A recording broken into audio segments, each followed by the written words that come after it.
Back when the coalition government first came in, of course, we're not talking about Theresa May's coalition government. No, we're talking about the original coalition, the Conservative Lib Dem coalition. And of course, climate change and being green, if you can cast your mind back to it, was going to be a big part of Cameron's plan. But of course, he went into coalition with the Lib Dems. And as a result, a lot of the right-wing Tories really saw their opportunity and put a lot of the, shall we say, kibosh on, well, a lot of the plans that David Cameron had, like, of course, the offshore wind farms that infamously got taken out. And a lot of people have pointed out to say that, well, that's where a lot of the right-wing Tories suddenly got their ideas for, shall we say, further rebellions that they had planned, like, the EU referendum that they wanted to sort of force Cameron into doing.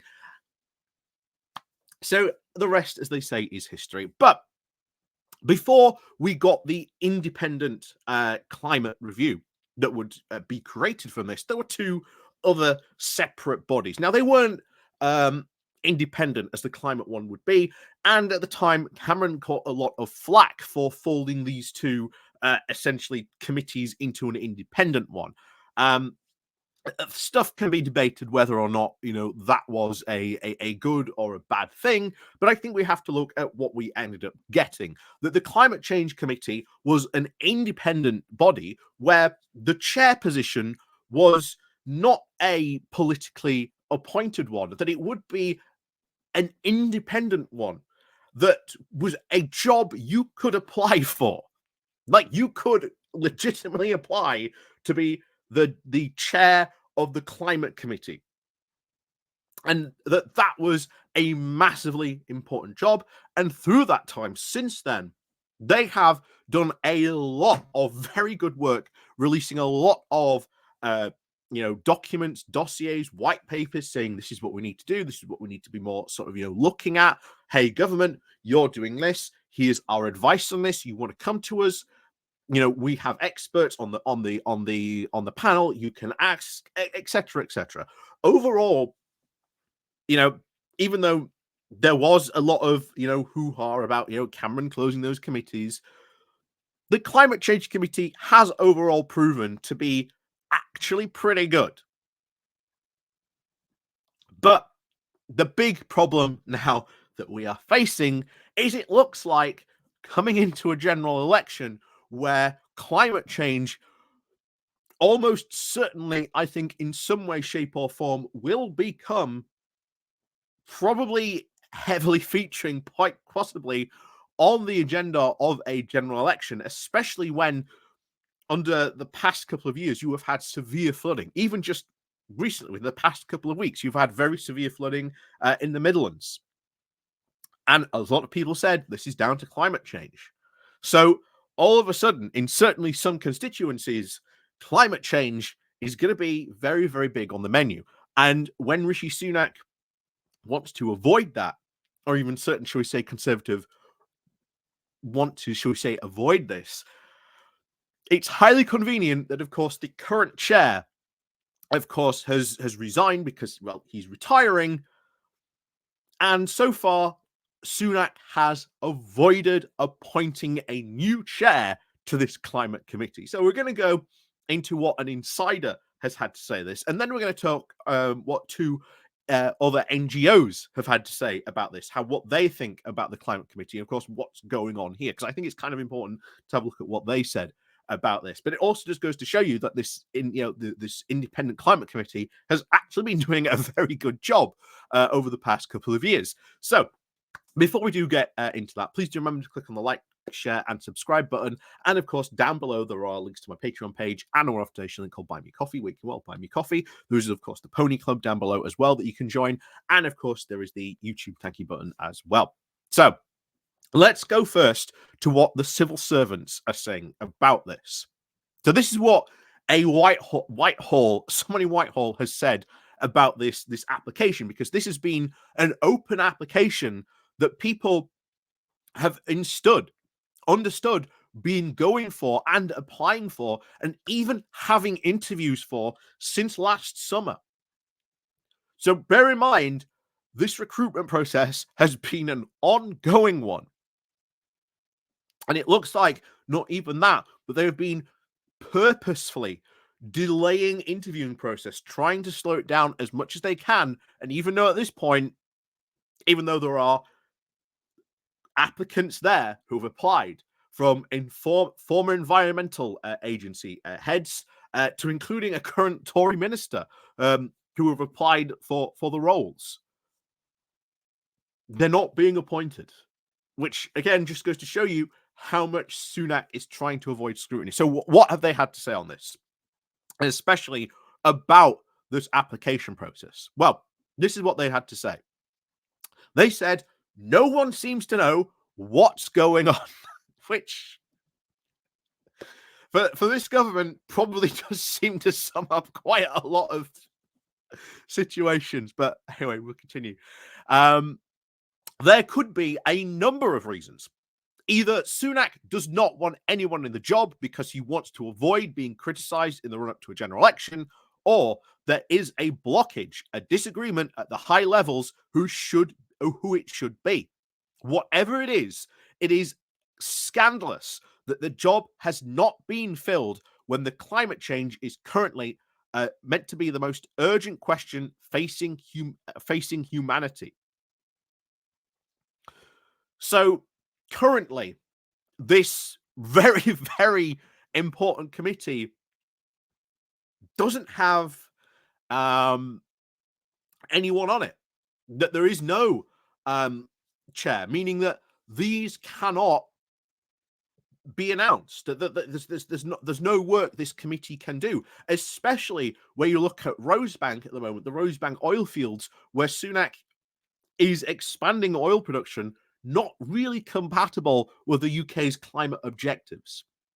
And then Tessa Khan, co-founder of Uplift, who is, they're a not-for-profit organization that are very, very much trying to support companies and businesses and the transition away from fossil fuels. This is what she said about this. So this delay points to a government that is running scared from scrutiny over its climate record. Rather than tracking progress and sticking to the science, the Prime Minister would rather we just have his word for it, particularly when it comes to all this new oil and gas production. As we said, expanding this oil and gas production, which Rishi Sunak has done and is committed to, rather than, going into sort of renewables and other things that we could be going into, he doesn't want to get the scrutiny for it, which is, and especially, of course, as we said, going into a general election, I think we know the real reason why he's not appointing to anyone for this. I think we can safely say at this point, mystery solved. But they continue.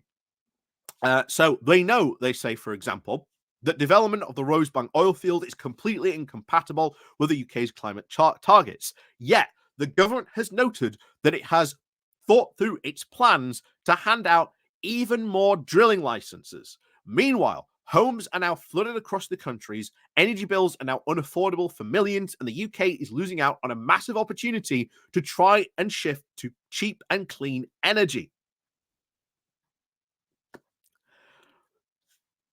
Just once again goes to show you, repeating how powerful Green Tories could be. And it has shocked me.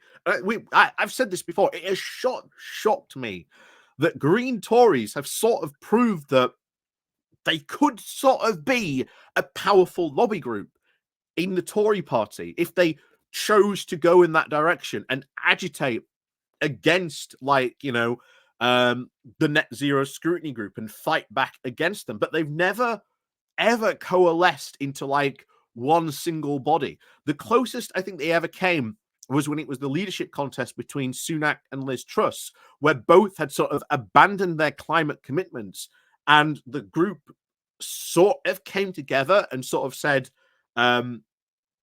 we represent, I think it is 15 votes, I think it was at the time, which, bear in mind, at the time, was a very, very close. Rishi Sunak maybe could have clinched it if he had got the Green Tories on side.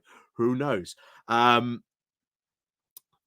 They said, if you undo those commitments, you back green energy, then we will back you. But until now, we are withdrawing our votes from either candidate.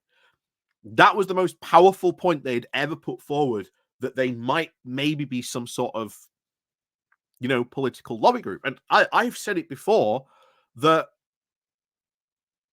if there is a Tory like Chris Skidmore, yes, of course, one of the authors of Britannia Unchained, but there was someone who got why we needed the net zero transition, who was saying all the right stuff, putting forward right and good policies that would have massively helped the UK transition towards net zero. And I said it when he resigned, when he put forward his resignation. He even said it himself. I feel morally I cannot continue in this government because it is doing stuff that I just completely disagree with.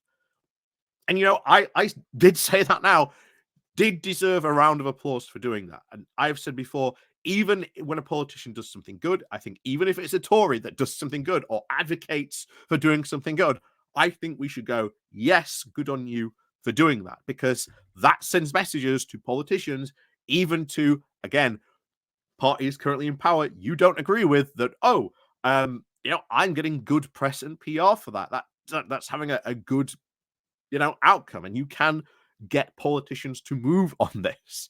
As they say, sometimes you can, trap more flies with honey, as they say.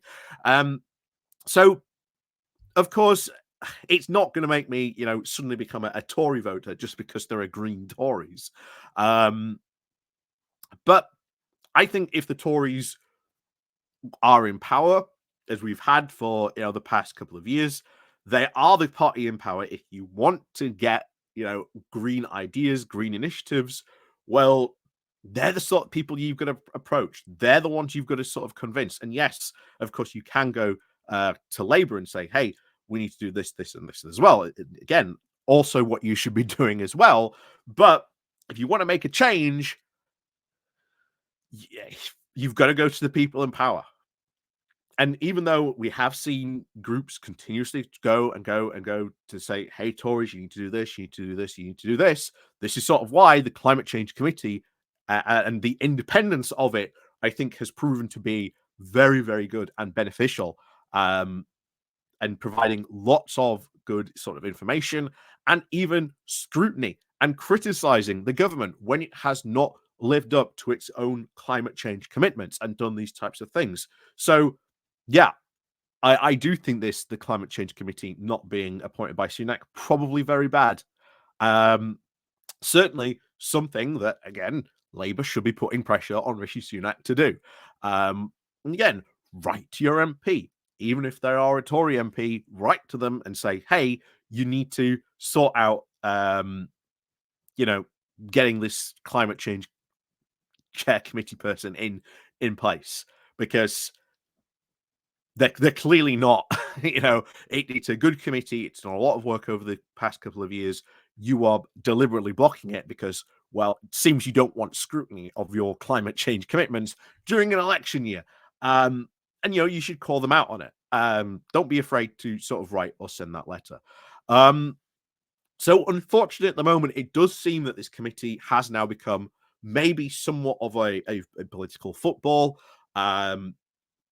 Sunak is not in a rush by the looks of it to appoint someone to this committee, again, to avoid scrutiny of his own green failings, the Tory sort of failings that they have even sort of recently, especially when you're expanding oil and gas stuff. Of course, the committee would have a lot to say on that. But as we've said, even though it currently does have someone interim, at the moment, they have been appointed until someone new can come along. He's an interim chairperson. It can only sort of continue with any sort of current business on the books. It can't sort of, start appointing new stuff. That's just unfortunately how the committee works. So that's even more reason why you need a new committee member, because then they can start putting forward new stuff to the committee, new business essentially. But until that happens, it's Sunak's choice. And, well, we know why he's doing it. Just to dodge scrutiny. And, shock horror. Rishi Sunak dodging scrutiny? Surely not. But there you go. So, as always, thank you very much for watching. And, of course, as always, we'll see you all next time.